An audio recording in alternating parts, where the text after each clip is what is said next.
good evening to everyone logging in from India, and good morning to and good afternoon to everyone in the other parts of the world. Thank you so much for being with us today on what promises to be a really exciting conversation on Indian criminal law since 2010. What has changed?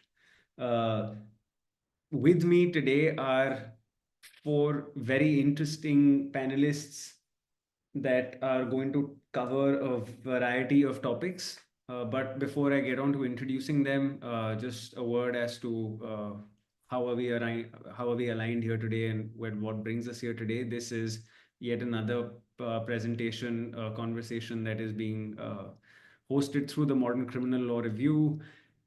We have had prior conversations on Indian criminal law besides other topics. One of the more recent conversations that was hosted was on felony as a concept, and would really urge everyone to go to the YouTube page and check out the previous conversations that are there. Having said that, now moving on to our conversation today, I am Abhinav. I am going to be the moderator for the panel. Uh, I am a practicing lawyer in Delhi. With me today is Dr. Mrinal Satish, Professor of Law at NLSIU Bangalore, Dr. Anup Surendranath, Professor of Law at NALSAR, Dr. Kunal Ambasta, Assistant Professor of Law at NLSIU, and soon to be Dr. Preeti Dash, Assistant Professor of Law at NLS. Thank you so much, all of you, for being here. Again, criminal laws in India, what's changed since 2010 is a massive topic to go through in the short span of an hour and 30 minutes. There's 15 years for us. There is the Verma commit there is let me take a step back. There are significant changes to the law surrounding sexual offenders, the sentencing of sexual offenses, the death penalty, significant changes on the procedural front, economic crimes, the constitutional interplay with anti-terror laws, and of course, most recently, three new pieces of code to replace the Indian Penal Code, the Criminal Procedure Code, and the Indian Evidence Act. Uh, a lot to go through for any panel, let alone four people who have very graciously taken time out from their very busy schedules on a Friday evening and who are trying to crunch it into 15 minutes. So without any further ado, Preeti, if I can just call on you to start the discussion. And yeah, thank you so much. Um, Hi everyone. My name is Preeti Dash, and I'm very grateful to be here, and I'm very excited to talk about this topic. So, without getting into the introductions too much, I'm going to discuss how new are these new criminal codes, namely the BNSS, the BNS, and the BSA, and what is it that they add to existing criminal law jurisprudence in India. In the previous iteration of this panel, all of us said a lot on this topic. And we focused on how the claims around decolonization, they ring hollow. There was a lack of transparency in enacting these laws and the making of these laws, and a lack of representation, a lack of participation. So those issues still hold true.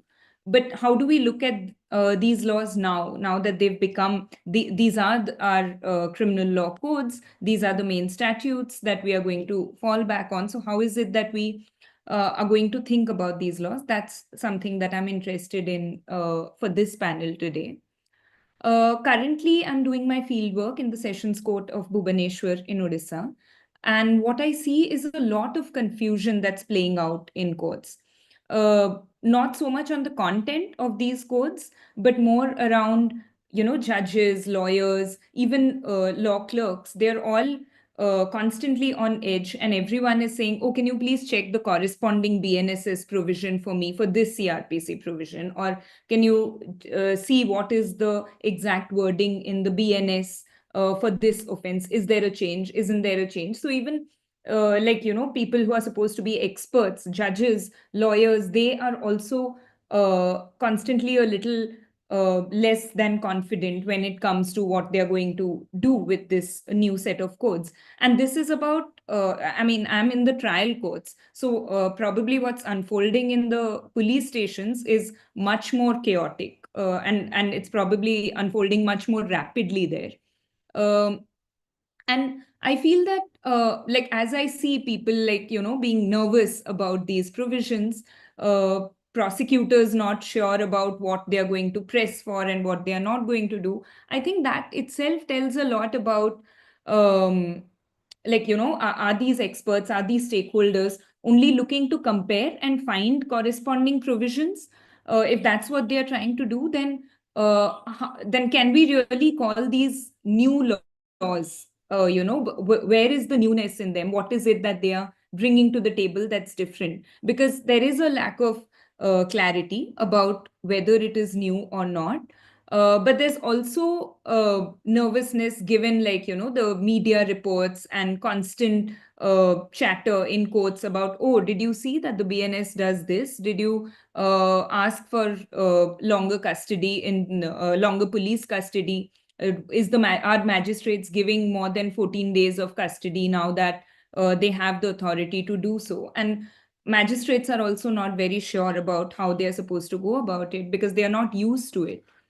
But certainly there appears to what certainly seems to have happened is that there is a cosmetic rebranding around these laws, and that has been driven home really strongly, that there is a change, and whether you like it or not, or whether you understand it or not, you have to enforce these changes. So I think what we need to do is to dig deep and see what lies beneath this cosmetic rebranding and this renaming in a way that many people are not even able to pronounce.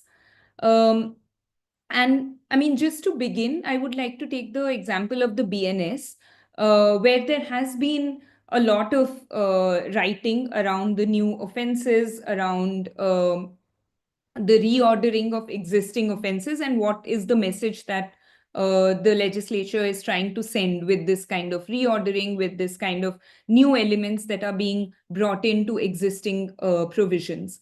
While by and large the content remains the same within these chapters, what we see is that there are new elements that have been introduced, and the devil really lies in the details, in how these particular offenses are worded, what the legislature is trying to do through them. So, just to give a few examples, let's take offenses against human life, which, I mean, the primary offenses, murder and culpable homicide not amounting to murder, the wording of those offenses largely remain the same. But there are a few new elements that have been introduced. And what might those new elements be? One is that death by negligence is now viewed, or at least there is a message that it is being viewed much more seriously by the legislature. So there is some departure. Section 106 of the BNS departs from Section 304A of the IPC, in that the punishment is higher. Now it is causing death by negligence is punishable with up to 5 years of imprisonment and fine. And but if a doctor does it, it is punishable with up to 2 years of imprisonment. And there is another new element in that provision that if you don't report to the police, if death is caused by a vehicular accident, if that is not reported to the police, then the punishment can be up to 10 years of imprisonment. Now, this particular example, there is so much that's happening in this provision that it really makes it hard for someone who's reading it for the first time to break it down and to understand what is it that the legislature is trying to say. What is the legislative intent behind this? What, I mean, when we say that when death is caused by medical negligence, it's punishable with up to 2 years of imprisonment, while in every other case, the punishment can go up to 5 years. What is the reasonable differentiating criteria that the legislature has in mind for these two categories of offenses? Is it that it's trying to be close to the judicial standard laid down by the Supreme Court in older judgments, like Jacob Matthew? Or is it something else? We don't know, because I mean, there are multiple different IPC provisions that have been judicially interpreted in many different ways, but those don't find their way into the BNS. So it's not even that the BNS is an attempt to recodify criminal law to make it consistent with Supreme Court jurisprudence, or to give legislative backing to what has been the word of the Supreme Court on this issue. So what distinguishes these two categories of offenses? That's not clear. Then about the second subclause, that if in the case of vehicular accidents, if you don't report it to the police, then the punishment can go up to 10 years. I mean, why would someone report, and why is this requirement especially important in the case of vehicular accidents that cause death due to rash or negligent driving?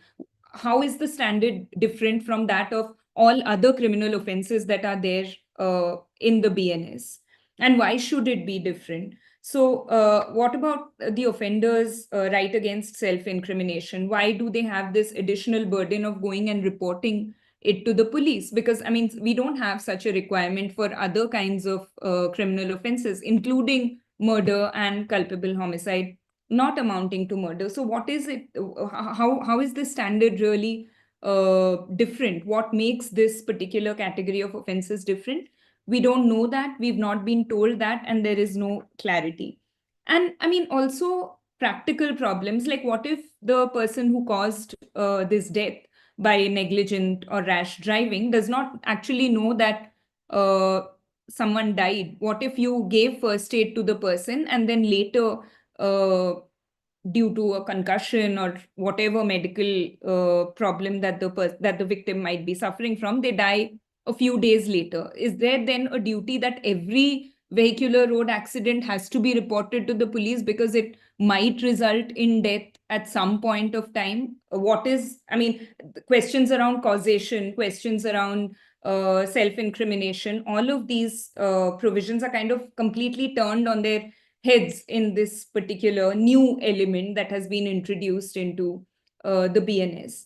And I mean, the reason I gave this example is also because I'm trying to talk about how new are these new codes and what makes them new. But what I increasingly find as I dig deeper into the so-called new parts of the BNS is that there is absolute lack of clarity around meaning and around legislative intent.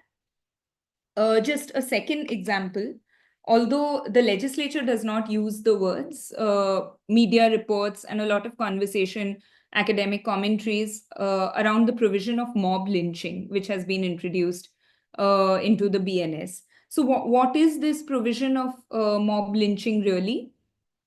It says that when a group of 5 or more persons acting in concert commits murder on the ground of race, caste, community, sex, place of birth, language, personal belief, or any other similar ground, each member of such group shall be punished with death or with imprisonment for life, and shall also be liable to fine.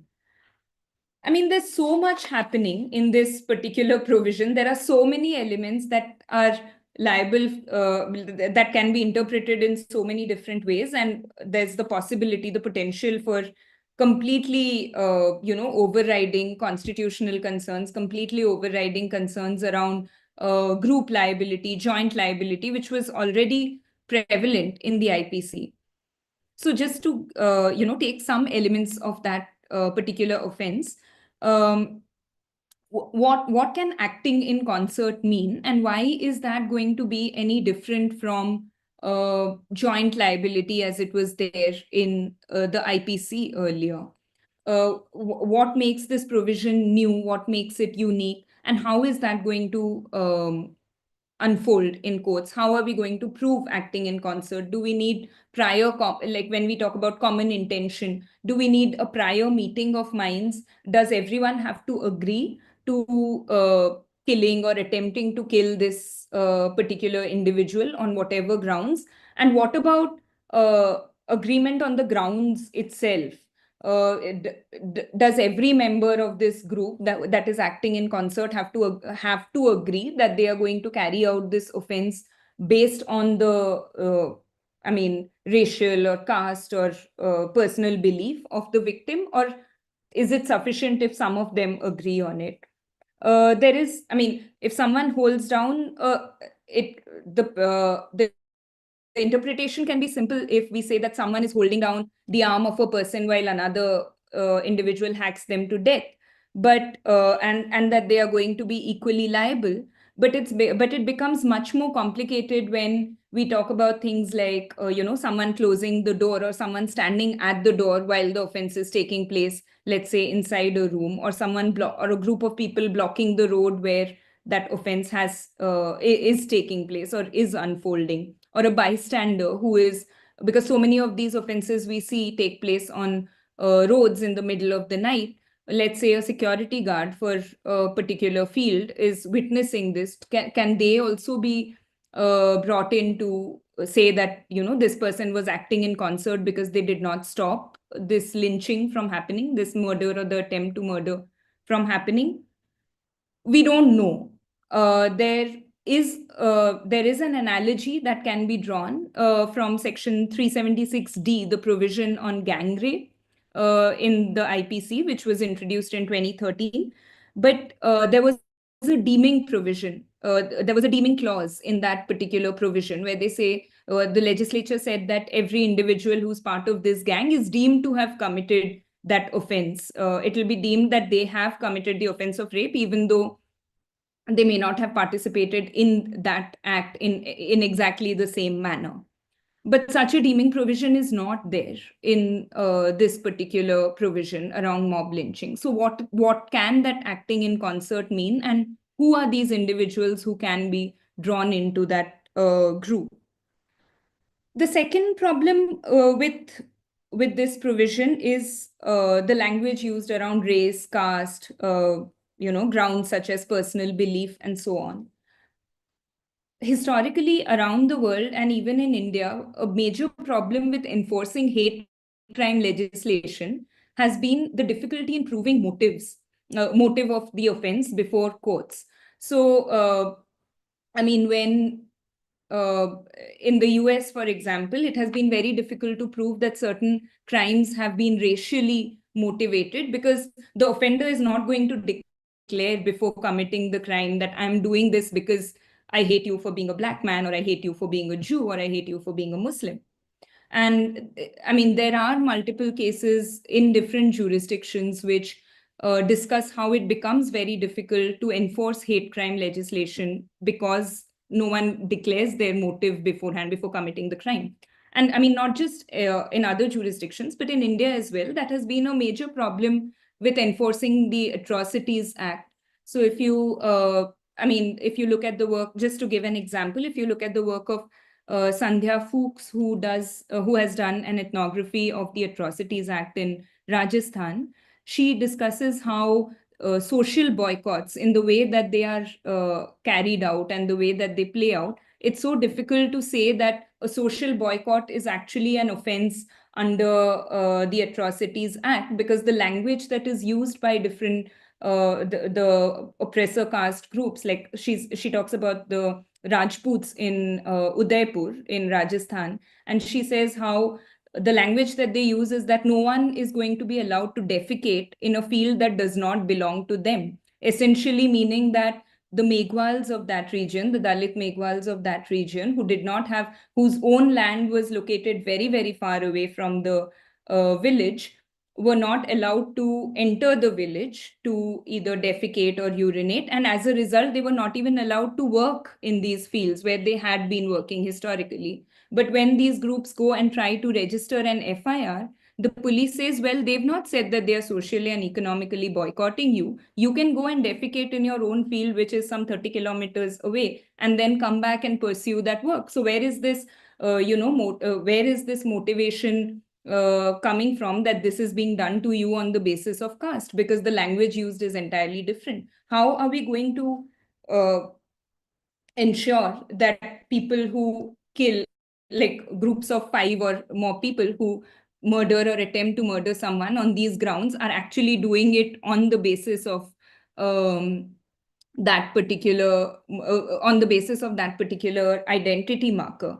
And why does it make a difference really? Because I mean, again, the problem with drafting of this entire code, the punishment is the same. So it could have actually, like, without the deeming clause and without there being a difference in punishment, it's completely impossible to imagine this law being enforced in a manner that one imagines to be any different from a regular murder trial. So when we say that, there are new provisions in the code that criminalize criminalize acts that we see happening around us, like mob lynching, I'm not very sure if we needed a new offense that had to be enacted into the code, into the existing code, and to word it so loosely that it actually ensures that it can probably never be enforced. Then I mean, if I have some time left, I want to discuss like a few other provisions as well. You have Uh, around 3 minutes, so up to you. sorry, You have around 3-4 minutes. sorry. Okay, yeah. So again, like new offenses around offenses about taking human life, murder by life convicts, which is there in section 104 and 1092 of the BNS. Uh, the punishment is so different based on who is committing this offense, right? And it says that the mandatory minimum punishment is a whole life sentence, completely excluding the discretion of the judges and the potential for executive clemency or mercy. It's completely excluded. And in the past, such a provision had been held to be unconstitutional when the mandatory punishment was the death penalty under Me Too versus State of Punjab in 1983. So I mean, again, like a provision which introduces a new element, but again, completely inconsistent with judicial standards that have been laid down around judicial discretion, around clemency, and so forth. So, and in this provision, as well as the previous provision on mob lynching, what's particularly disturbing is that committing the offense and attempt to commit the offense have the same punishment, which again turns basic criminal law principles on their heads, on their head. Um, and I mean, there is a lot more to be said about sexual offenses, offenses against the state, organized crime, new elements that have been introduced into the BNS. But I'm sure the other panelists will talk about that at length. Just to conclude on one note, that just because there is legislative activity happening, we don't have to consider that necessarily as progressive legislative reform. In fact, if anything, these new codes that have been enacted, they take criminal jurisprudence of India back by several years, making it very difficult to latch on to the progressive judicial reforms that we had been, trying um, over the years. And it really looks bleak at this point. Sorry to end on that sad note. Yeah, big statement to end that one with, that we have been driven back by several years with the new codes. And I think the sense that the key takeaway, and we'll come to that later on as well, but basically right now we're still in a phase where everyone's just coming to grips with it, and it's been almost a year. It's the 3 months to a year, and it's still sort of the entire system coming to grips with it. So one only knows what's going to happen once the system does come to grips with it, and that's equal parts terrifying and equal parts hopeful, I guess, for some. I don't know. I'll still try and be that person in the room for now. uh, one thing that I want to just add for people who are watching is one key thing that has been missing from the reform effort, if I was to be generous and call it that, is the absence of the material upon which it was based, by which I refer to the legislative exercise, was based on a consultative process prior to it, where there was a committee set up. The committee went around working, trying to get opinions. According to news, it published reports, several reports, and shared them with Parliament. But those reports have not been made public, and that's a real tragedy, because if you even go back in time and look at, the first codification exercise which led to the penal code, which, let's say, is led by the Indian law commissioners way back in the 1830s, that first report that is published is still one of those landmark, like, documents in the history of the evolution of criminal law in India, and in fact even the evolution of criminal law in the world, in a sense. And to that just shows you the importance of these materials. And history is going to look at the fact that this report has not been made available. Maybe it will be made available in a year or so, but the fact that it's still not available is definitely something that makes it very difficult to answer some of the questions that Preeti was raising in her presentation, which I'll come to again towards the end. Thank you so much for that lovely presentation, Preeti. And can I just move now to Kunal, who is going to talk about the interplay of special laws within the larger domain of criminal law in India, not only anti-terror laws but also special economic offenses that continue to gather a lot of coverage because of their unique coercive power, if I may say so. Over to you. Thank you, Abhinav, and thank you to MCLR as well for calling me again for this panel. It's really an important thing that we are discussing, which is looking at criminal law in India since 2010, and a lot has changed there. Now, as you said, I will be focusing my short presentation or talk on the proliferation of special criminal laws in the Indian legal system. Now, before I begin, there is a caveat to be added, of course, which is that special criminal laws are not the product of only the last 15 years. Special criminal laws in India have remained and have existed alongside the general penal codes and the Code of Criminal Procedure and the Indian Evidence Act for since colonial times.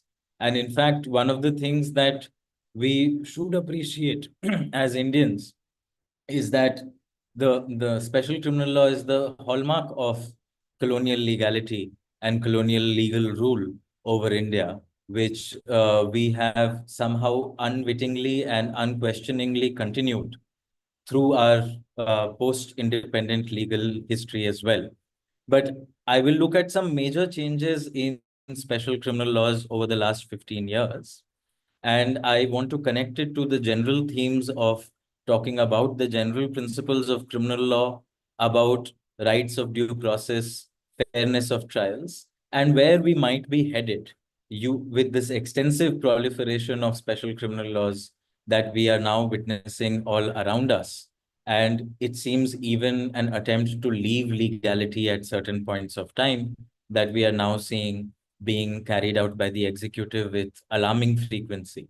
So I've only taken 3 examples, but of course, there are many more that can be found.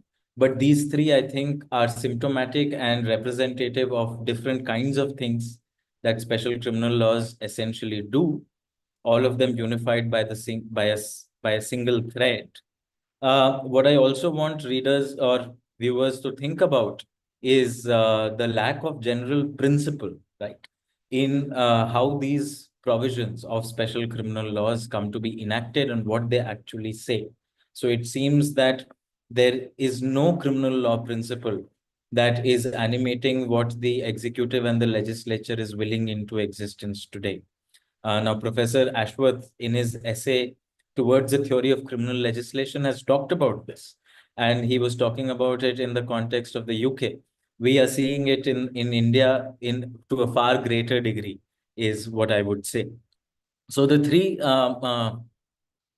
examples that I want to take are, the first one is, which I'm sure Professor Mrinal will also cover, is on the POCSO. Now, I'm not going in, which is the Protection of Children from Sexual Offences Act, which is a legislation that has come in and is aimed to punish sexual offences against minors, against children of either sex, either gender. Now, of course, Professor Mrinal will go into it with the perspective of looking at sexual offences. I want to talk about it in terms of a feature which we see in special criminal laws, and it is a special criminal law. It identifies a particular victim category and only applies to that. Now, what I want to look at it, and the special legislative feature that I want to particularly focus on using the POCSO is the reverse onus clause in the POCSO, right? Now, again, I do not mean to say that reverse onus clauses were created by the POCSO or were used for the first time by the POCSO. We have reverse onus clauses in the NDPS Act and in a host of special criminal laws, right? But what you see in Section 29 and Section 30 of the POCSO particularly is a very specific type of reverse onus clause, right? Which is a reverse onus clause that violates all the fundamental principles of evidence law as to how reverse onus clauses should be justifiably structured. So essentially, a presumption in the nature of a reverse onus clause requires the prosecution to prove certain predicate facts or foundational facts. Thereafter, a presumption can be, or a presumed fact can be said to arise. Most criminal legislation will also tell you how that particular presumption or that presumed fact can be rebutted. And there is a vast area of law as to whether such presumed facts should ever be the facts that are the facts in issue, and whether they should impose evidential burdens or persuasive burdens on the accused, so on and so forth. Now, the discussion around all of this is extensive in criminal law. And you cannot say that in 2012 you are unaware of such a discussion. It has also been looked at by the Supreme Court in a case such as Noor Agha versus State of Punjab when they were looking at the NDPS Act. But still, it is the measure of how these laws are structured, how they are drafted, and with what oversight that and or disregard these things are created, is that you have something like a Section 29. The predicate fact only being that you should be prosecuted for a particular offense, 3, 5, 7, 9, etc., etc. And the presumed fact being that you will be presumed to have committed the offense. And then an explanatory note in the provision telling you that each fact must be proved in this particular section when it is proved beyond reasonable doubt, which means that if you are rebutting this presumed fact, you must rebut it beyond reasonable doubt. Now, this section, though it is in a legislation such as POCSO, which is not what civil activists would point out as the first example of a legislation that is oppressive or empowers the state to do certain things against dissidents, etc. But it is highly problematic, right? And it is symptomatic of what can be achieved using special criminal laws, which otherwise in general laws you would probably find it much more difficult to do.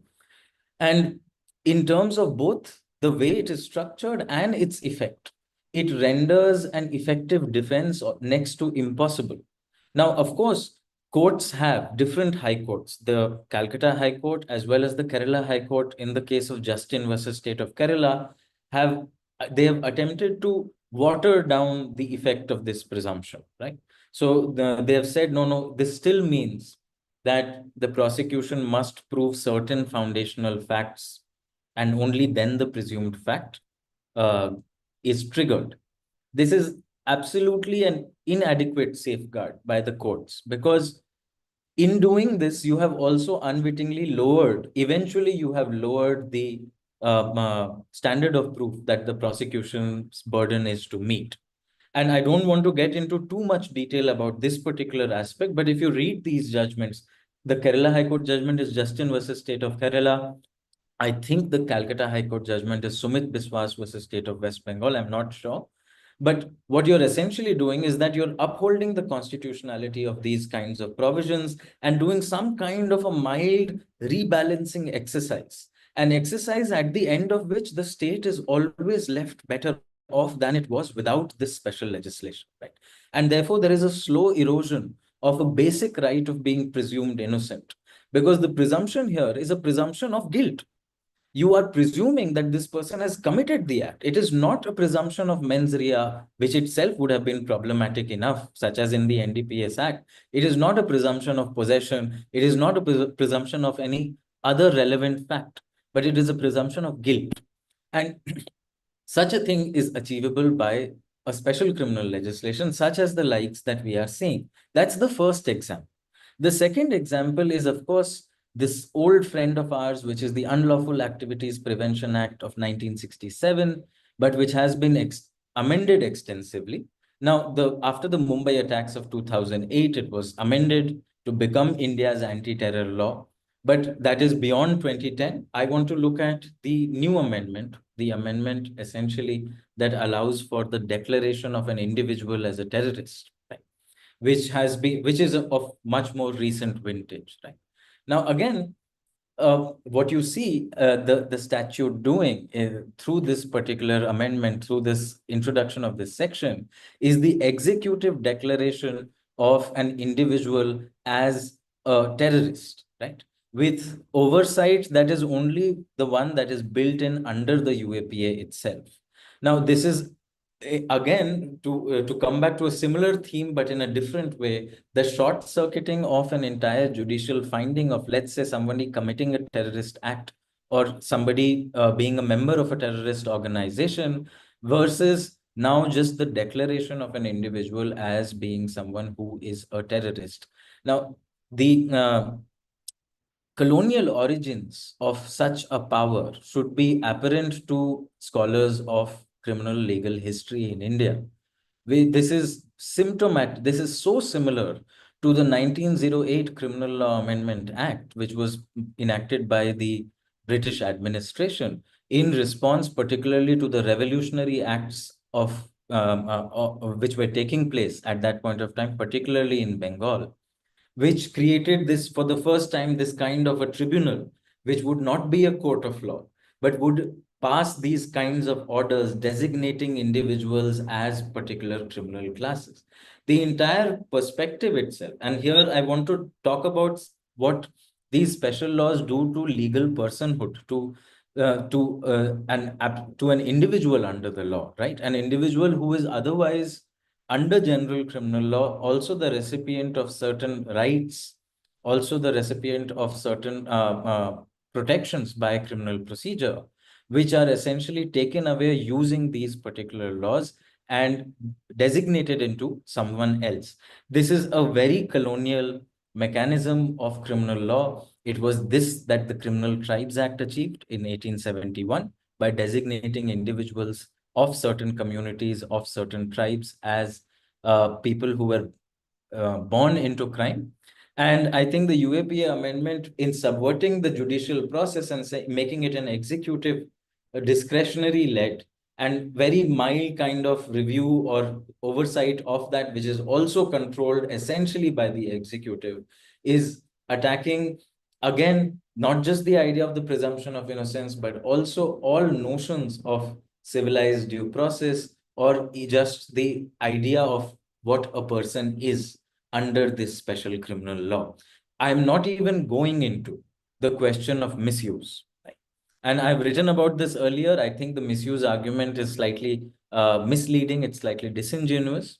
But I will just flag that here, that the amount of misuse this is amenable to is absolutely mind-blowing. Right? And we are, but even principally what it does is something that's unprecedented. Finally, the third example that I want to talk about is the Prevention of Money Laundering Act. Now, again, this is not an act that came in 2010 or after 2010, right? It is a 2002 legislation, so it's fairly old. But I want to talk about the amendments that have been made.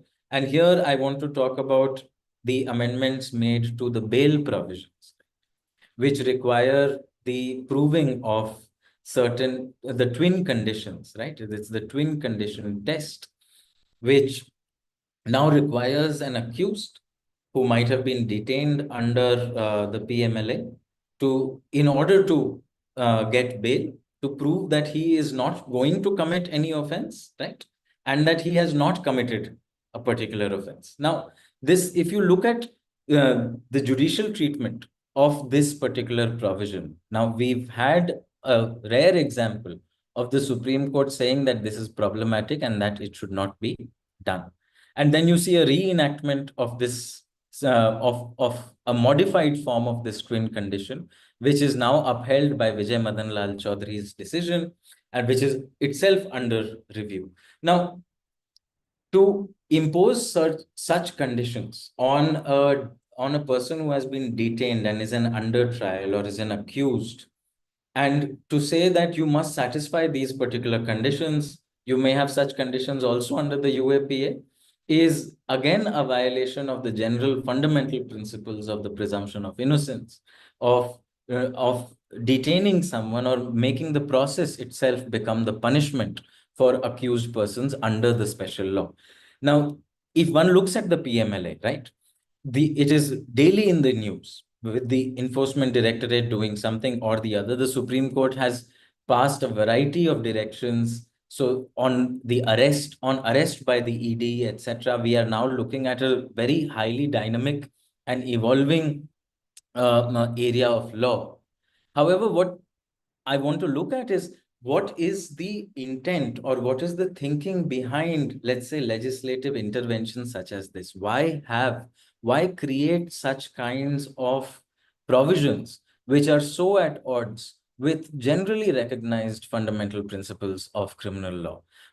What exactly is it about special criminal laws that, in a sense, encourage the legislature and in some sense also encourages the judiciary to accept these kinds of deviations? And how are we creating these categories within categories of criminal law? What remains in the general penal code if for every kind of different offense, right, at will, you can create a special criminal law which deviates from the general principles of evidence, the general principles of procedure, and the general principles of liability? What remains to have in the general penal code? Well, I don't have to wonder about this because the answer is being given by the legislature itself, which now has created a BNS provision. I think it's 113, right? Which is also covering area, and it now is an overlap between the UAPA and the BNS, right? So you have terrorist activity or terrorist act under section 113 of the BNS as well, which is also a prohibited and punishable offense under the UAPA. In fact, the slight protection under the UAPA in terms of the sanction required for prosecution is also, I don't think it's there in the BNS. So what exactly are we doing? Are we seeing a collapse where there are no general principles anymore, that everything now becomes at legislative discretion? Anything can be defined as an offense. The principles of vagueness, the fact that you should not have vague legislation in criminal law particularly, everything is dispensable, everything can be changed. If you look at section 113, it's full of vague ideas which also constitute criminal offenses, right? We are also seeing, I'll just conclude in 2 minutes with things such as the Arup Bhuiyan review that recently took place, which in a sense watered down the Arup Bhuiyan and the Indra Das judgments. I know, Abhinav, you've written about this as well. We are also seeing a kind of judicial acquiescence to this kind of expanded legislative authority and legislative scope, which is clearly violating fundamental principles of criminal law, but it is not being called into question. And finally, what we are seeing on a day-to-day basis is that even the executive wing or the legislative wing is not satisfied with even this very heightened and increased amount of legal powers that it is accruing to itself. In that, the urge to exit the legal framework and commit things that are clearly extra legal or illegal is also too high for them to resist. We are seeing in this country the illegal razing and demolition of houses of people who are accused of offenses without any legal provision asking or allowing for it to happen. We are seeing this continue even after the Supreme Court's direction that it should not. We are seeing encounters at a rate that was unprecedented. And I think this is this is the legal framework that's now heading towards the complete extra legal. So forget special criminal laws, forget the powers that have been accrued to them under that. It seems that once you give them that much, they will exceed even that. And I think this bodes very badly. And for anyone who believes in the principles of criminal law, or all citizens who will, one way or the other, be at the receiving end of this form of state power, whether using special criminal law or ordinary law, or without any law as well. I'll conclude with this. Professor Lon Fuller had said that generality of laws, it was one of his 8 desiderata of the inner morality of law, right? That special laws or non-general laws create immorality. And he was right. If you look at these provisions of POCSO, UAPA, etc., you can see how that actually is absolutely accurate. But I wonder what Professor Lon Fuller would say to a system such as this, which even after having accrued this power of the special criminal law and not being tied by principles of generality, still needs to go beyond and do something using its naked and brute power. Right. So with that, I will stop here. And if there are any questions at the end, then I'll be happy to take. Thanks. Thanks, Thank Kunal. you. Thank you. And if anyone's curious about what some other jurisdictions make of the kind of reverse onus clause that Kunal was referring to at the start of his presentation, they may be interested to see a recent decision of the UK Court of Appeal, the UK High Court actually, which in an extradition matter dealt with a similar legal provision in another special law dealing with a species of economic crime, and found it to be in complete contravention of the rule of law as they understood it, and held that that was one of the reasons why the extradition request ought not to have been agreed to. So interesting to consider what comparative courts have thought of the provision that Kunal was critiquing, and they well broadly agree with what Kunal was saying. Uh, with that, I'll hand the floor over to Anup. Thank you so much for taking the time out, Anup, and over to you.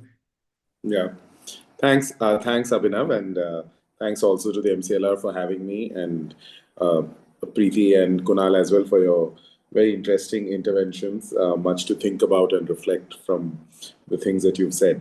In the 15 minutes that I have, I'm interested in looking at 3 things really.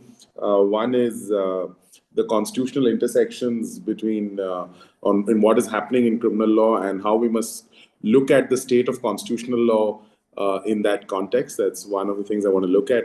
The second is sort of the interdisciplinary challenges for criminal law in various contexts, and its struggle in India to respond to the interdisciplinary nature of various questions that are arising. And I sort of look at 3 aspects in that context. And third, on the question of punishment and the death penalty and life imprisonment without the possibility of remission. So those are the 3 things for me to get through, and I'm hoping I can stick to the 15 minutes. So in terms of the constitutional intersections that I'm interested in, I'm seeking to ask what should we make of the constitutional discourse in criminal law, and most importantly also the constitutional silences in various aspects of criminal law. In terms of just the very explicit constitutional conversations that have happened in the context of criminal law post 2010, just to very quickly run through a list of things. Of course, there's a 377 decision, there's the constitutionality of adultery, there's the constitutionality of criminal defamation, there's on 364A on whether there can be death penalty for kidnapping with ransom.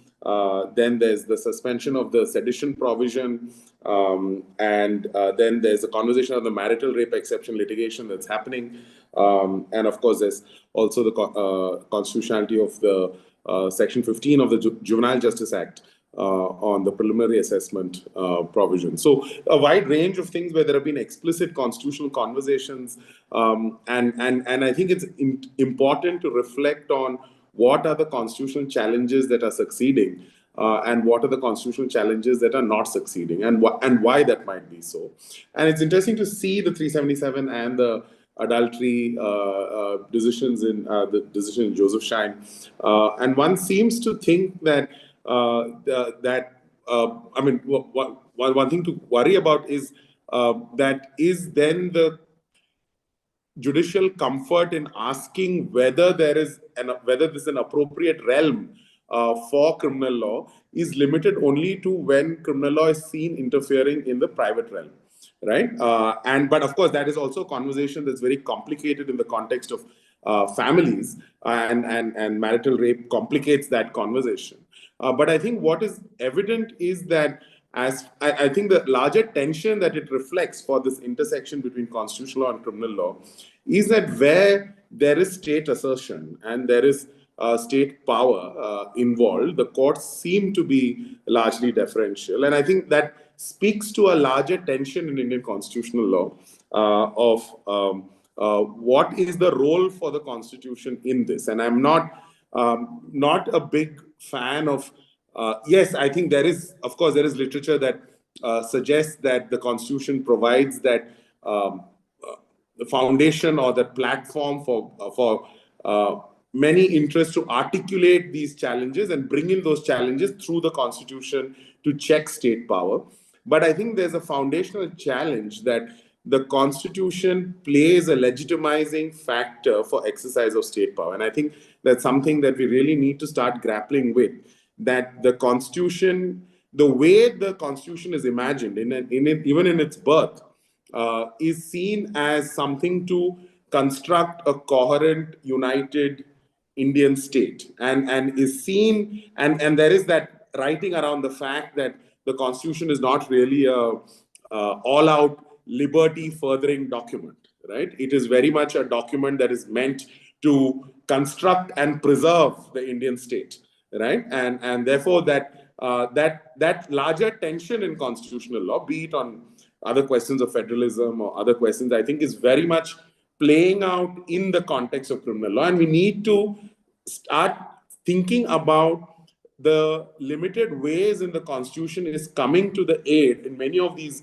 crucial criminal law conversations. Of course, vagueness of constitutional provisions is a vexed issue on which there has been very little discourse on to when does vagueness meet a sort of breach a constitutional threshold, right? And I think, I mean, of course, that's a very complicated conversation around what is what amounts to unconstitutional vagueness, and how would we look at many of these provisions in the context of vagueness. But I think even if that vagueness is a tough conversation, when that vagueness is met with, is not looked at in the context of the powers of arrest, right? Where these vague provisions are invoked, that only further complicates it, that you're not limiting, if one were to take the provision that we can't escape some of these vague provisions, we are not really looking closely at how the powers of arrest have worked out in this context. Of course, proportionality of punishment is a conversation that just hasn't taken off in the constitutional context. And if you look at the constitutional validity of 364A in the context of kidnapping with ransom, I mean, you will see how deferential the state is.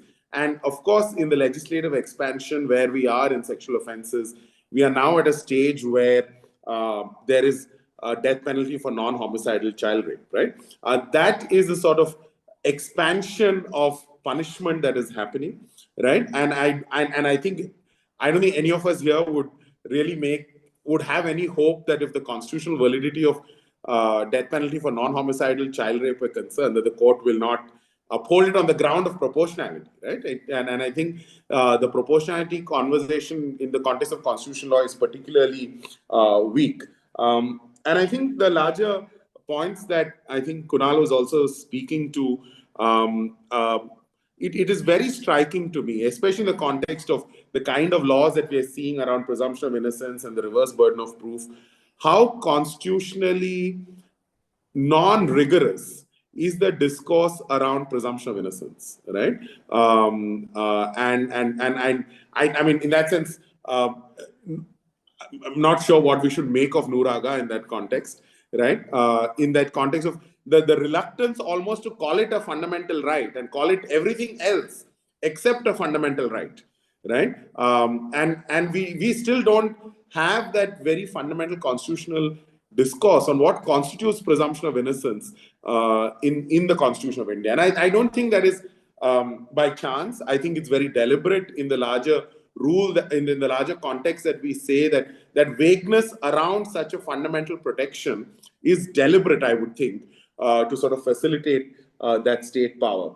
Of course, the Section 27 conversation around and the fact that the status of legal representation around when you're being interrogated, and when does this fundamental right to legal representation, that you can't have legal representation while you're being interrogated, all of that are big constitutional missed opportunities. And I think increasingly I'm skeptical of the view that somehow it's not deliberate, right? And more so even in the context of PMLA that Kunal was talking about. Now, this is not just about what protections you have when the police are interrogating you.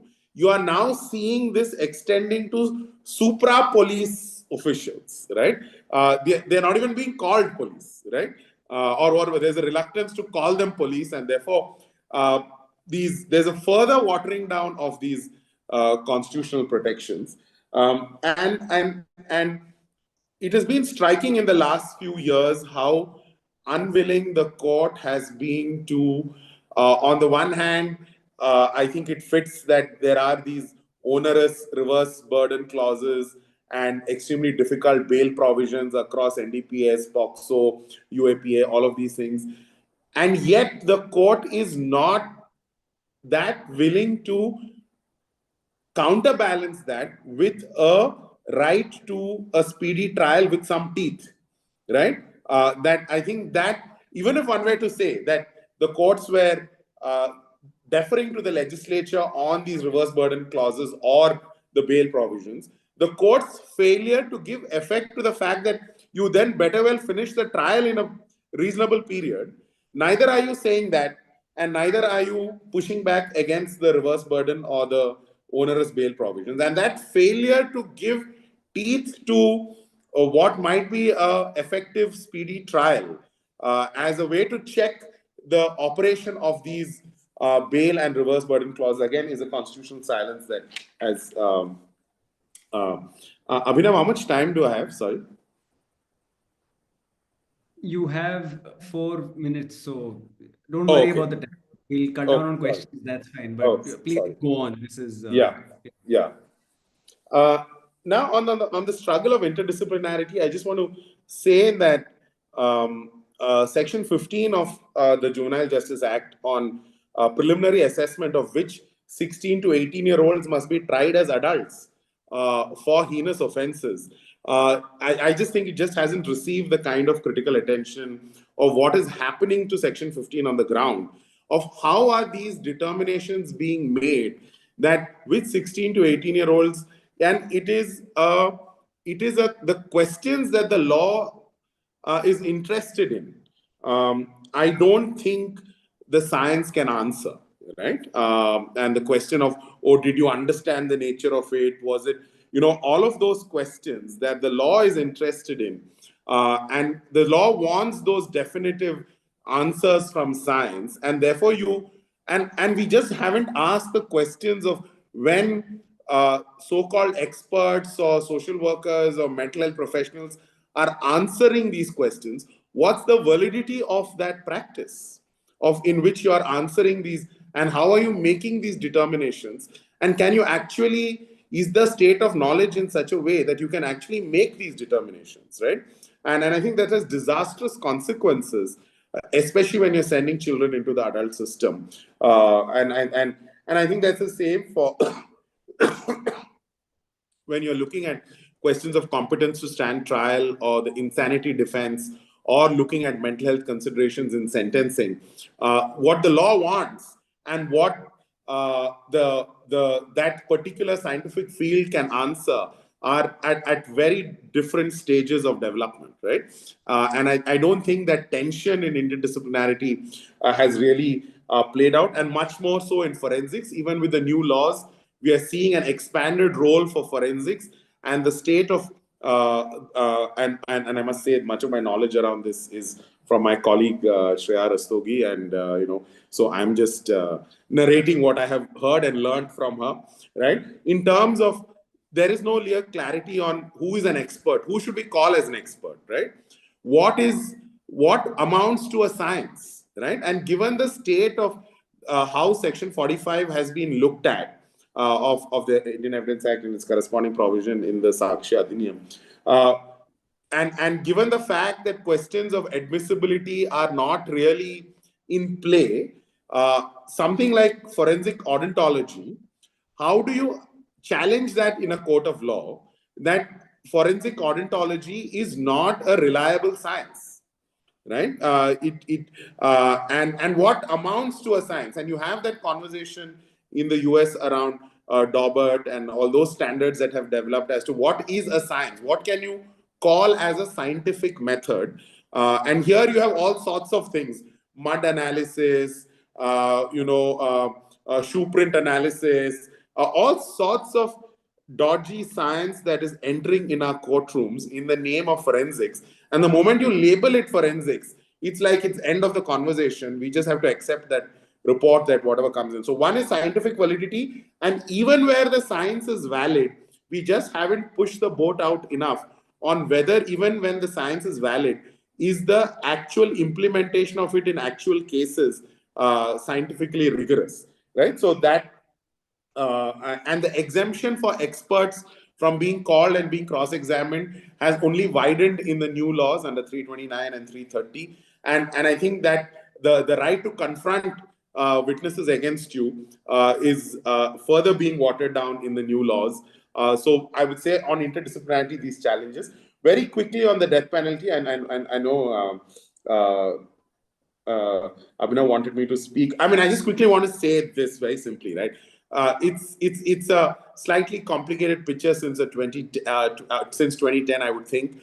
There is a legislative expansion for sure of what is attracting the death penalty with the various waves of amendments of laws relating to sexual violence, either against adult women or children. There is certainly an expansion of the legislative expansion of the death penalty. There is expansion of the death penalty and its use in the trial courts. We are seeing record numbers year after year in terms of what the trial courts are doing. But I think what is happening in the last 5 years is that there is increased skepticism in the Supreme Court on the manner in which these death sentences are being. I don't think it amounts to a skepticism about the death penalty per se, but I think the numbers from the Supreme Court in how many death sentences are confirmed is in the opposite direction. So you have these conflicting trends, but I think the contracting of the death penalty in the Supreme Court is on the back of longer and longer life sentences and harsher life sentences. And I think there it has opened up another can of worms from the Sriharan kind of argument that appellate courts, the High Court and the Supreme Court, can impose life sentences by excluding remission powers of the state and even ask people to live out the rest of their lives in prison is completely unguided discretion. How are they doing it in some cases and not in other cases? And at least the conversation on the death penalty is, there is some amount of critical conversation that there is arbitrariness and all of that, but that is non-existent as far as these horribly long life sentences without remission are concerned. It remains completely unguided. And the court seems to, in decisions like Manoj, start to bring in procedural reform, saying in all these cases, you will bring in certain reports from the prison, the welfare officer, an independent mental health expert. Then the defense can submit their own mitigation investigation reports. There seems to be a push towards the procedural reform, but it's a entirely different story. How there is complete lack of compliance with what the Supreme Court is saying in decisions like Manoj in the High Court and the trial courts. It's as though that judgment doesn't exist. But the court seems to be moving in the direction of procedural reform. But I would guard against reading that as any sort of principled skepticism about the death penalty per se. Yeah, so I'll stop with that. Thank you. Thanks, Anup. Thank you for going the extra mile to bring in that discussion on the death penalty, which is really helpful to give context, especially that observation about harsher life sentences, which I think a lot of people don't appreciate. And where you started your presentation, I couldn't help but think of a paper that was written really long ago by Henry Hart in the US called The Aims of the Criminal Law, which sort of brought out this idea of constitutionalizing a general part of the criminal law and sort of having that as a core on which you can make arguments and on which you can then have a firm ground to test legislation, and that theory did not pick up, and India is sort of not an exception to that, but in line with comparative constitutional settings as well, where there are very few constitutional avenues to challenge the substance of criminal law, and largely the conversation focuses around procedure. So, yeah, on that, to round us up, I leave the floor now to Professor Mrinal. Over to you. Please don't worry about the time, is all I will say. So, yeah.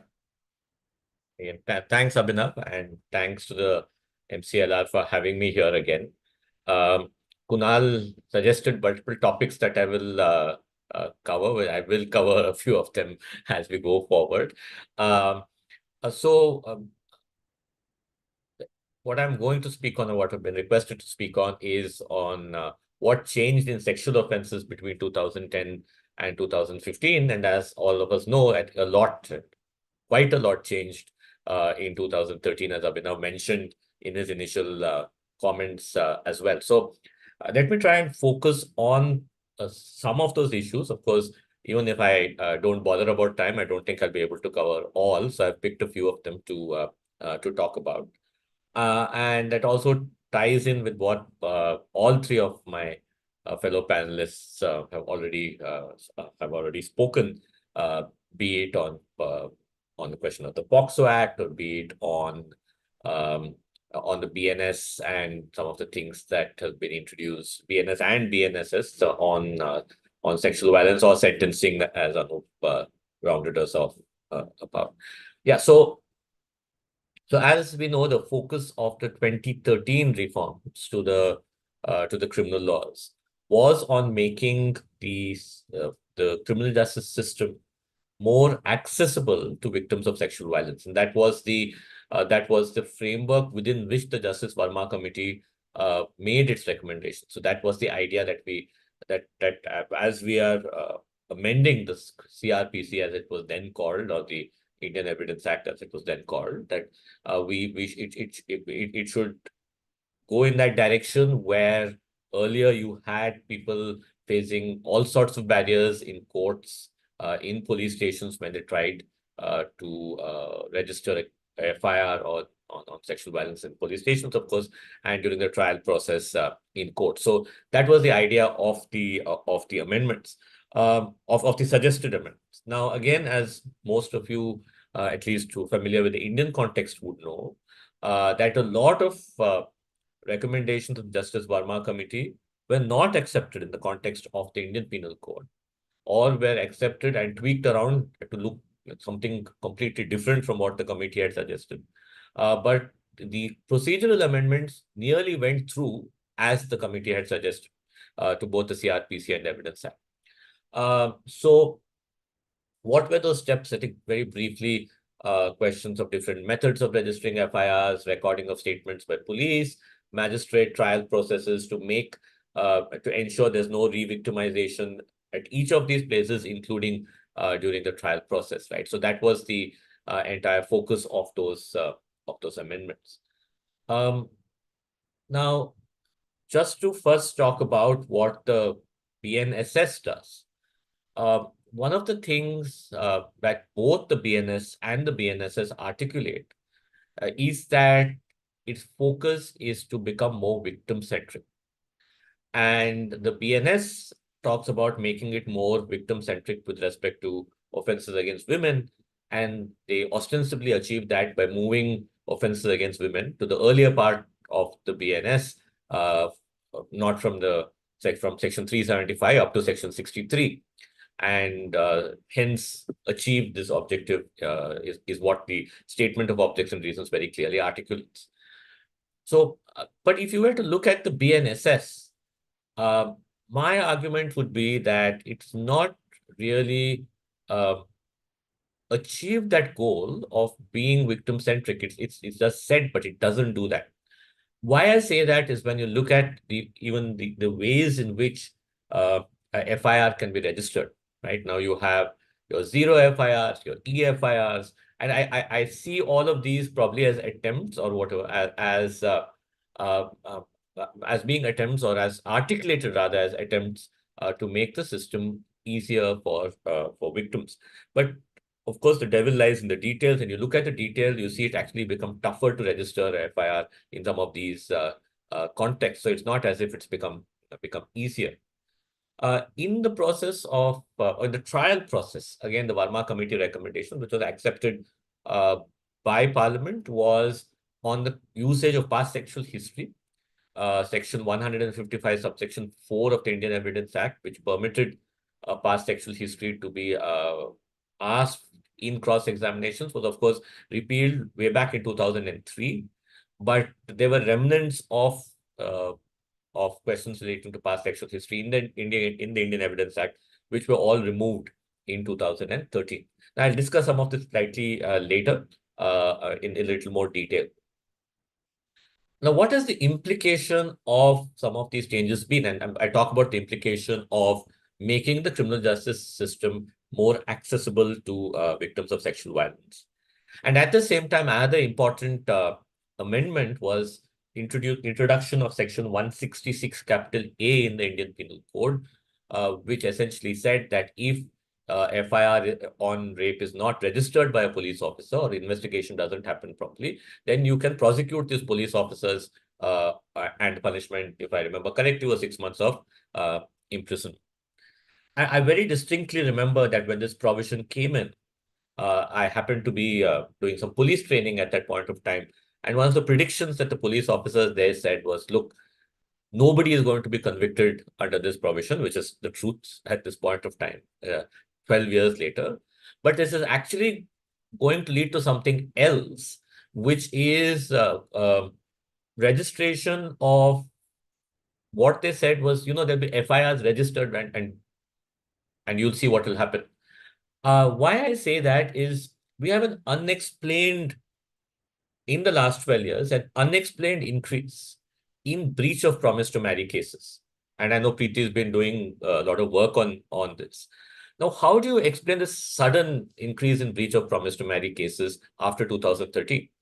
I remember in 2013, 14, 15, a lot of writing and a lot of media writing saying, oh, there's a breach of promise to marry has now been made a criminal offense in 2013, which is why there are a lot of these cases coming up.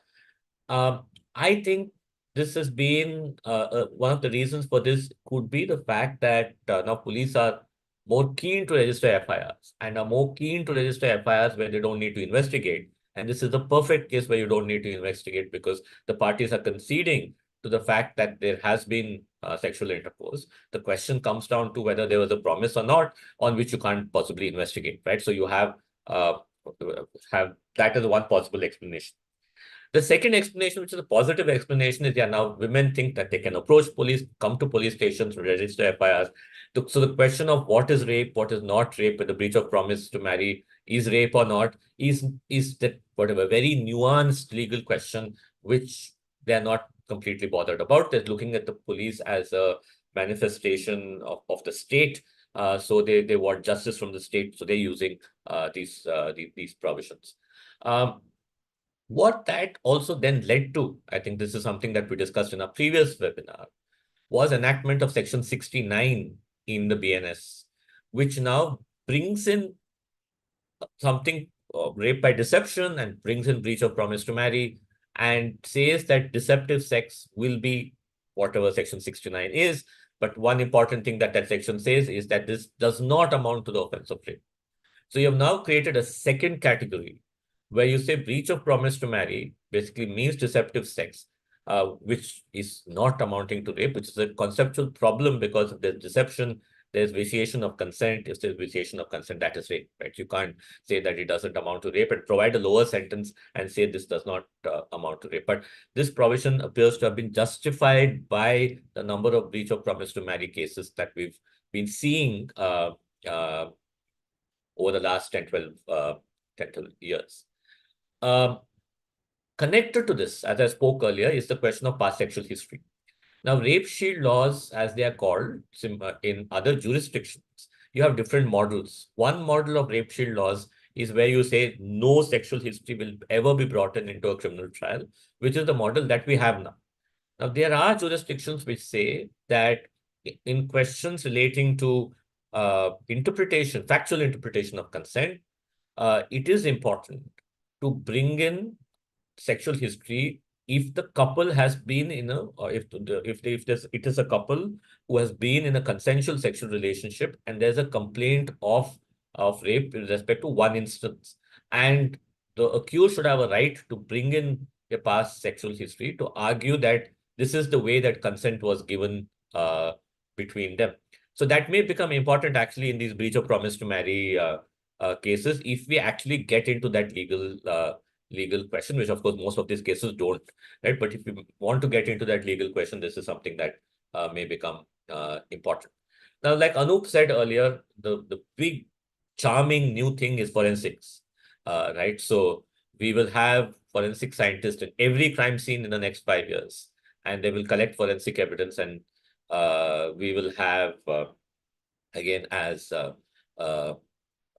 viewers here know, we will have a crime scene investigation, New York type situation where all crimes will be solved in 1 hour, right? Of course, there's a lot of studies on this saying that this sort of understanding actually leads to more acquittals because everybody is expecting forensic evidence and there's no forensic evidence, right? Which may be good, right? You're going to acquit people because you don't find any forensic evidence. But also on the other end of the spectrum, like Anup was saying, junk science might come in as forensic evidence and you might get more convictions on the other end of the spectrum.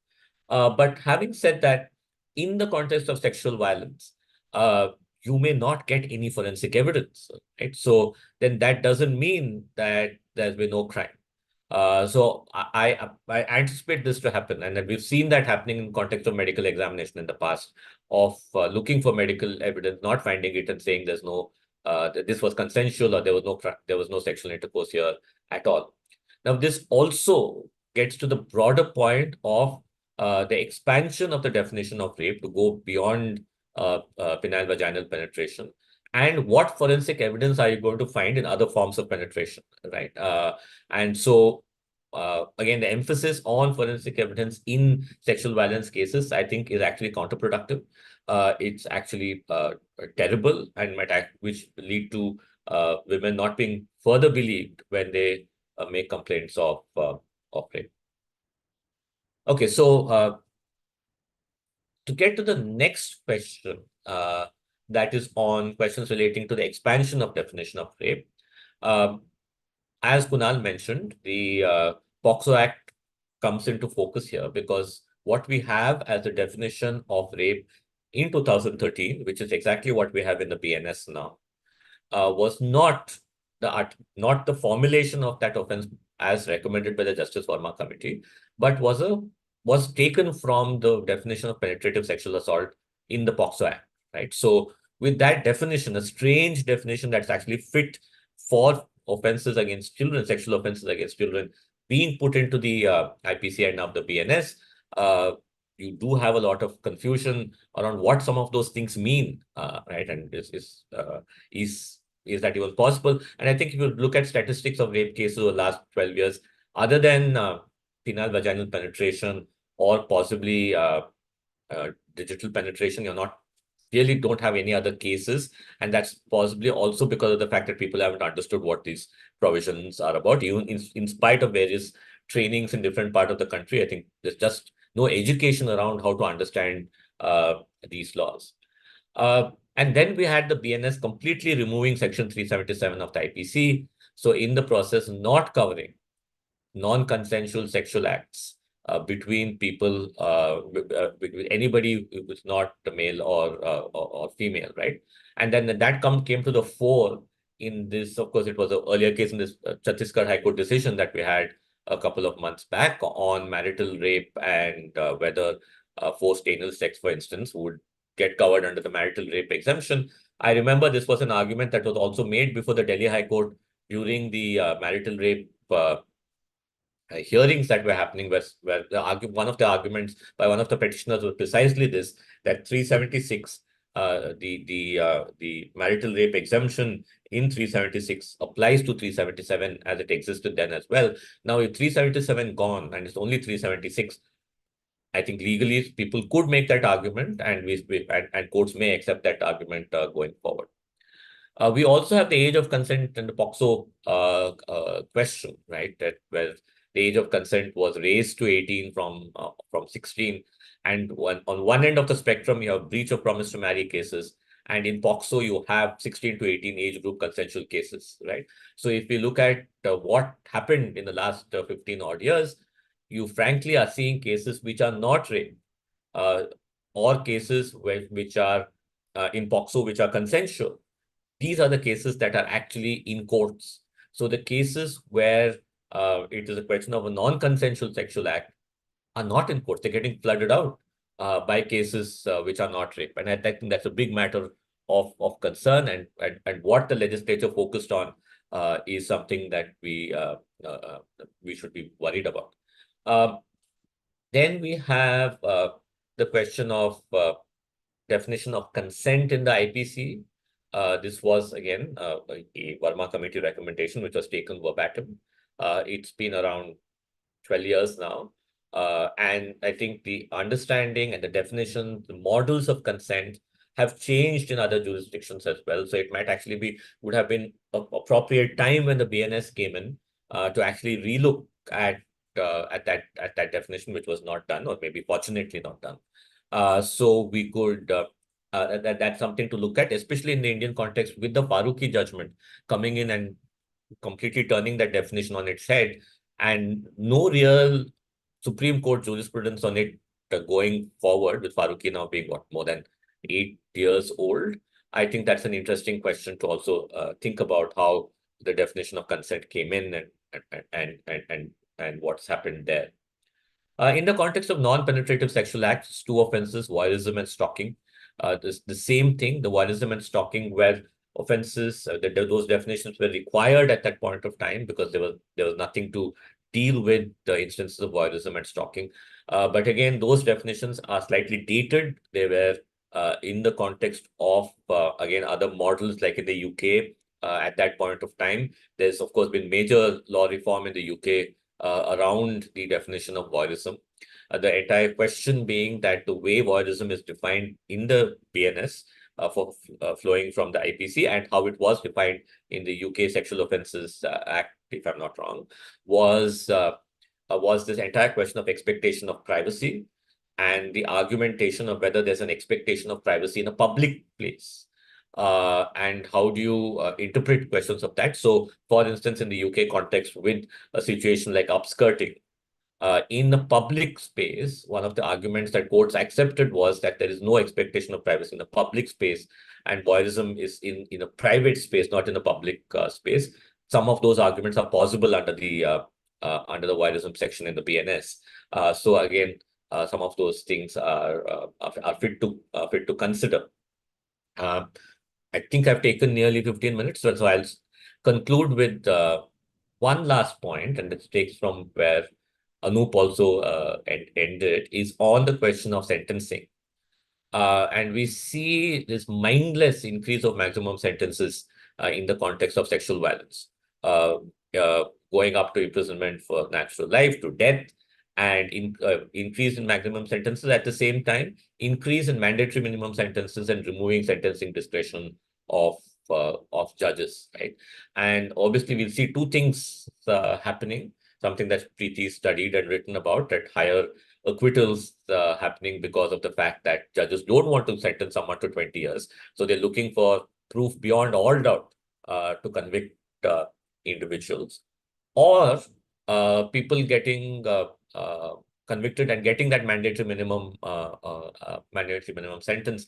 And the question from a sentencing theory or would be that is this the appropriate sentence for this crime, right? And I think the BNS just didn't do this. If you were to look at the entire structure as to what has been given a particular sentence as maximum sentence, and what is the other offense for which you're given a higher sentence, there's no logic behind that. So I think some of these issues still exist. And again, I'd be hopeful like Abhinav that we can make some changes going forward in the next few years and try and reverse some of these things that have happened in the past. Thanks. Thank you, Professor, for taking us, bringing the ship home on a hopeful note. So we are sort of short of time, and there's no, I mean, I'm happy for that because I found the presentations to be extremely informative and really broadening my perspectives on the issues that all the speakers touched upon. There has been one question that, a series of questions, but broadly one question that came in through the YouTube link that and that's open to all of that's for the floor. Any one of you can tackle it. But the question largely is that while our discussion has been on the courts and the codes as such and the content of laws, what about the structure and of institutions that are tasked with upholding, let's say, the rule of criminal law? So while the correspondent specifically mentions an institution like the National Human Rights Commission, I would expand the question to even, let's say, institutions like the police and ask, as to what change might you say is evident over the last over 15 years since 2010 in terms of how these institutions are discharging their functions within that larger sort of criminal process or the criminal justice system. So any one of you, whoever feels most comfortable to take that question up, please go ahead.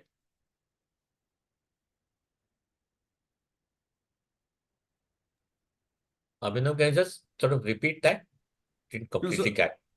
Just your thoughts on what has been the development of other institutions in the criminal justice system, like, let's say, the NHRC, which is what the question specifically talks about, the National Human Rights Commission, in terms of discharging their roles in upholding what one might think is the rule of law when it comes to the criminal justice process.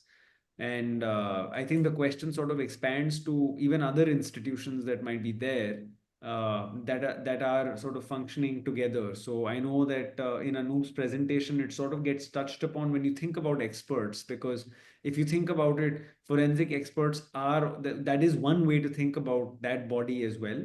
But I would say, generally institutions like the National Human Rights Commission, they have a stated aim to try and ask and push for accountability. And I think that's the question that the correspondent is sort of getting at.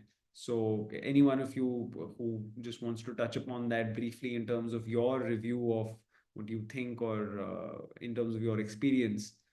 Yeah, Anup. Yeah, I mean, just to get things going, I mean, I guess it would be difficult to say that there's been any real or significant movement of the needle towards accountability through these institutions, right? And I don't, be it either police reforms or through the NHRC on questions of custodial torture or custodial deaths, or even the NCRB reporting of it, right? If at all anything has only gone in the reverse direction. So I don't see, I only see that if one were to look at the last 15 years, only a weakening of institutions that are meant to throw light or hold these institutions police accountable. And if at all there is a weaponizing of the law and weaponizing of legality and I think as Kunal also spoke about it, that you're then inflicting this kind of extra legal violence through the instrument of the law, right? So I think that's what's happening, and what's happening at the NHRC is for all to see, given its own um, um, accreditation in the international sphere under severe threat now.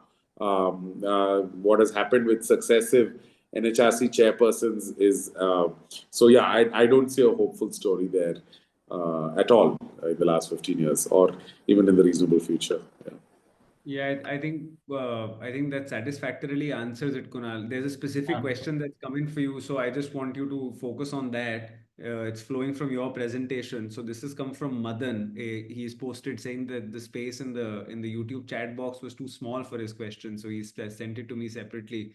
So his question largely is that the criminalization under POCSO which is the Child Sexual Offences Act, is tremendously rising, and because of the presumption clauses that you mentioned, there is a wide discretion that's conferred in the court that is largely resulting in convictions, and often on very flimsy evidence. So, what constitutional protections might be there for the accused at the trial stage itself? And because most accused persons are unable to approach the high courts in appeal. And for context, this is an advocate who is working as a legal aid defense counsel. So this is his perspective, and that's the position that he's coming from. So it's sort of targeted to Kunal's presentation, but if anyone else wants to sort of chime in, please feel free after Kunal's spoken. That's a very perceptive comment, and I think I was wondering when you were reading it out also as to whether this is a question by a practicing advocate, which is, it seems, the case. Now, in trial, the effect of a presumption such as the one in POCSO is devastating on the defense if it is raised. Now, you can have presumptions. I'm not saying that presumptions and reverse onus clauses as a category of things is unconstitutional, right? And there are a variety of tests of looking at the rational connection test, etc., as to the presumed fact and the predicate or the foundational fact. There is a different question altogether as to whether you should ever presume things which are, let's say, the necessary elements of a crime or a fact in issue, such as mens rea, which also there are certain statutes which do, right? Now, but the POCSO presumption under Section 29 leaves all of these behind, in that it presumes the commission of the act, okay, that you have committed the act. And we know that, in something like the POCSO, the victim's age, if objectively is established to be below 18, right?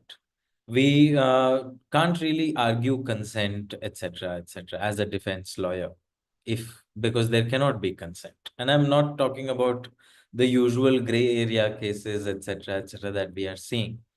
And once you presume that you have committed the offense, there is what else remains? The glimmer of hope that you see is in the different high courts interpreting Section 29.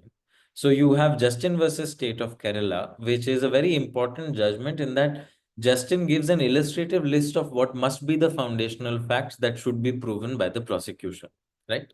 And very interestingly, Justin says the commission of the sexual act must be proven. Only then does the Section 29 presumption get raised. So if you use Justin, you do have a protection there, that you can still argue that the prosecution must still prove the sexual act. The catch there is, of course, that the standard of proof is much lower, right? So, for example, the Supreme Court has on many occasions said that all facts in issue must be proven beyond reasonable doubt. But as an effect of the bargaining that Section 29 introduces, what these high courts do in reining in the prosecution a little bit is that they lower the standard of proof for a fact such as this. So, to Justin, the commission of the sexual offense now must be proven to a preponderance of probabilities, and then the presumption is raised. And thereafter, the defense has to try to rebut it, and rebutting a presumed fact such as this is Very, very difficult, right? And the burden on the accused, if one follows something like Noor Agha, cannot be more than preponderance, right? But the express wording of the section itself is that it must be beyond reasonable doubt. But this is to just conclude an example of extremely unprincipled legislation, right? Legislation that has nothing to do, and it seems it does not even cross the drafter's mind as to what is actually being proposed by a provision such as this. So yeah, I'll stop there. You will take it to court soon, I hope. Yeah, You should take it. Abhinav, sorry, I just wanted to come in a little bit on that point, on the foundational facts point in POCSO. What I see happening in the Sessions Court of Bhubaneswar, again, is shoddy investigation in multiple cases, and that often comes to the aid of defense lawyers who are trying to, kind of respond to this sudden reversal of the reverse owners clause that they are not used to otherwise. And these are lawyers who are used to criminal practice in this particular court. So they are familiar with the system, they're familiar with the judges. There's a lot of like interpersonal camaraderie between different groups of prosecutors and defense lawyers. But again, like that goes to the deeper question of institutional reform. Is the police being trained, not being trained? What's happening there? So what is often coming to the aid of defense lawyers is the fact that medical examination of the victim and the accused is usually so badly done, or like in many cases where the victim does not even give consent to getting herself medically examined by a medical practitioner.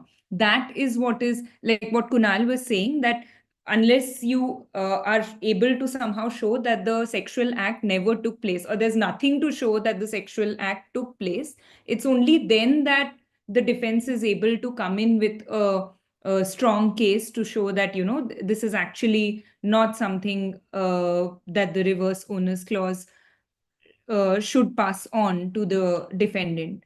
So again, like questions around investigation and what is happening, particularly at medical examination. Has the state forensic laboratory sent in its reports? And in most cases, they have not. So that, I mean, the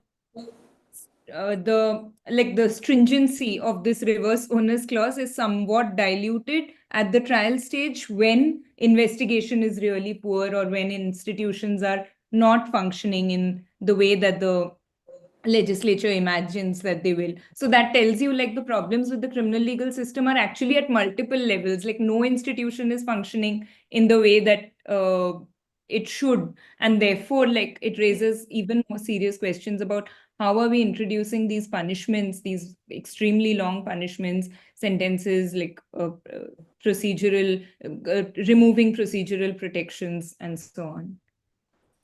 So Yeah, no, please. yeah, I mean, obviously, there's one problem on the ground that organizations working on the ground will tell you that the higher punishments are driving underreporting further, right? It was already a problem that existed, right? That it's just not reported. The number of cases were coming into the system, and I think harsher punishments drives that further drives that underreporting. And I think secondly, I think there's a need to understand what is the effect of the reverse burden clause on conviction rates, right? I think if it's hovering around 30% in POCSO cases, and I'm saying even in other sexual violence cases where the reverse burden is not there, right? The conviction rates are not very different, right? So in terms of what, and I think what is driving this also, I guess the statistic is that I don't know, it's about 25% of POCSO cases are romantic cases, what you want to call it as. And what is then driving down convictions is that the supposed complainant is not willing to testify, right? You have complainants turning hostile because you have a significant chunk of these cases just not resulting in convictions because it's either the family that is complaining or relatives or community members. So interesting dynamics of how what the state seeks to do through something like 29 and 30, and how that then gets frustrated through other things in the system, right? Yeah. Well, thank you so much for that. And we have already overshot our time. Thank you so much for sparing more than an hour and a half on a Friday evening, dear panelists. And I hope you also enjoyed it as much as I did. Thank you so much for everyone who tuned in and who could not. Please know that this is being recorded and it will be on the MCLR YouTube page, and you can check it out whenever you feel like. Uh, well, the broad summary seems to be that criminal law in India since 2010 has really come a long way. And mostly we are still navigating seriously choppy waters. Uh, However, one can still be hopeful that because this is a story that is continuously being written, and there are definitely pitfalls, there have been several of them, but there have been some green shoots somewhere. And you can just hope that in a system where law keeps developing through legal challenges and where law is open to challenge in courts, those opportunities will keep coming to present themselves to in where the cases present themselves to court.